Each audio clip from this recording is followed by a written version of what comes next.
Oh, well, hello, friends. As you can see, we have a plain, bland background. And I'm wearing a fancy collared shirt.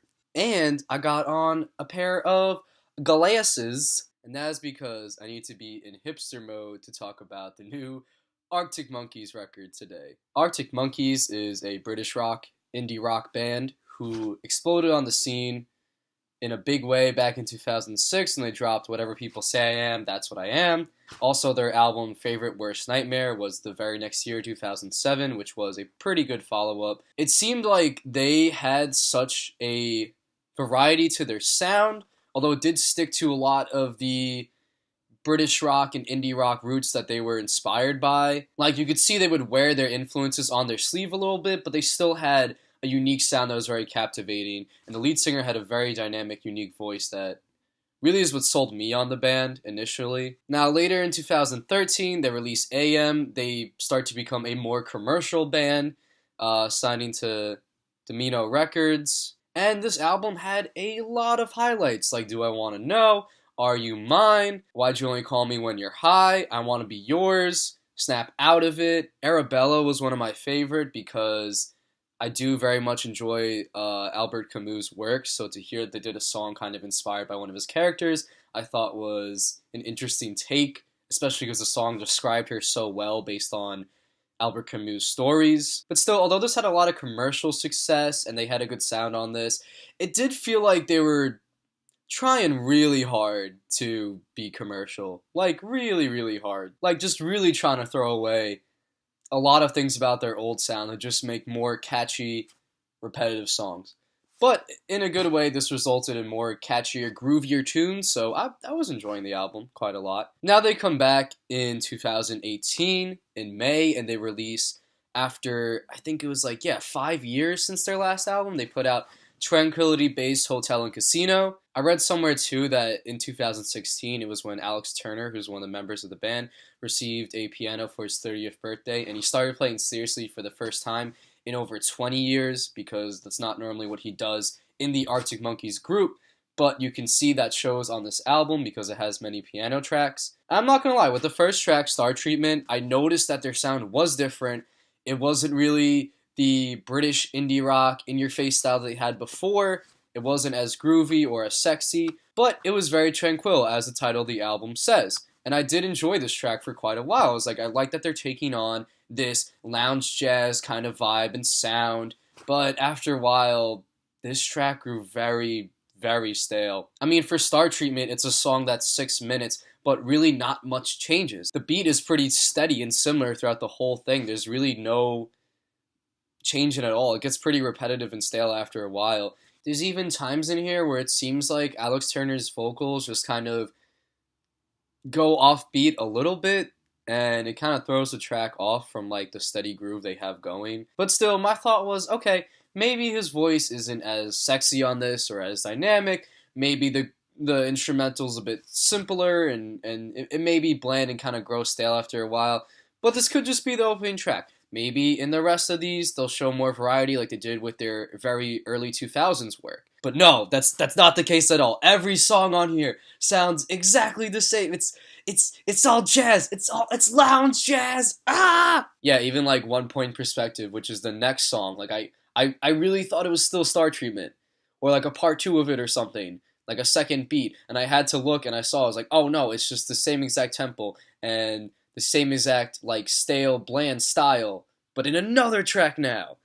So yeah, that's my big issue with this album, is kind of that. A lot of these instrumentals get very stale after a while. They feel kind of lifeless.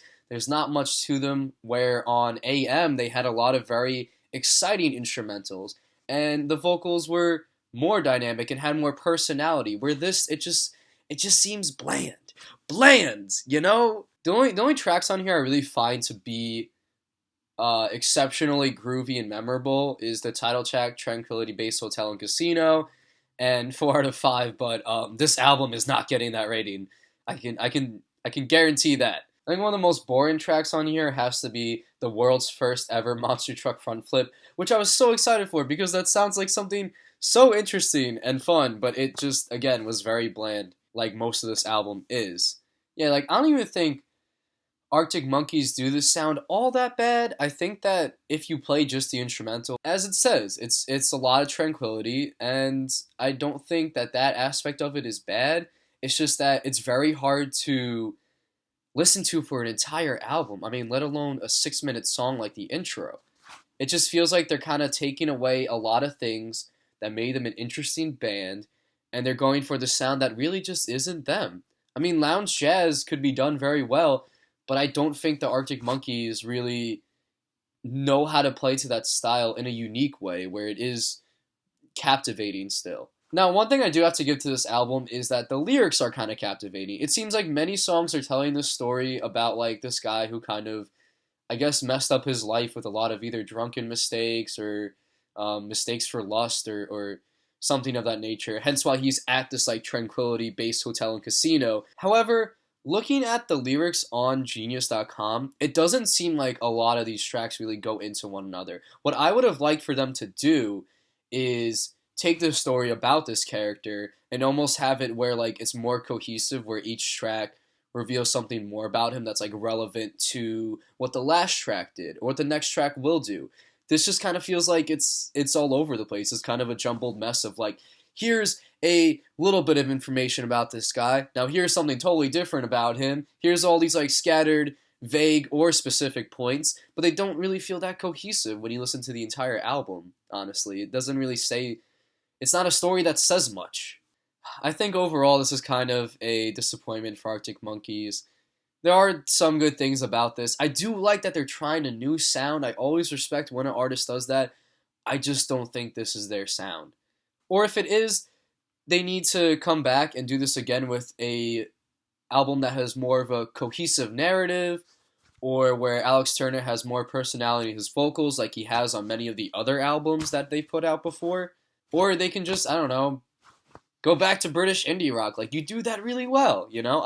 No one's going to complain about that, honestly. Even some of the high notes that Alex Turner hits on a lot of these tracks, although there is a element to it that sounds kind of glamorous and luxurious, it still is kind of bland and doesn't really add much to the track, to be honest. And it lacks in personality. That's really the main thing about this, is he needs to kind of have more personality in his voice if they're going to do a style like this. Yeah, this album was it's kind of disappointing. Overall, I'd give this album like 2.5 or like 3 Gatorades. So that's the rating. You know, thirst. It's a thirst quencher for sure. If you're thirsty, pick up one of these bad boys. Help you right out. Anyway, thanks for tuning into the review. This is IMO reviews as usual. Subscribe to the channel for more. I think in the future I'm definitely going to be talking about Kanye's new album, the new Ghost album that has come out recently. Definitely going to do a review of the new Father John Misty album, maybe Luke Combs as well if there's anything captivating about it. Yeah, I have a lot to review and I'm so excited for this.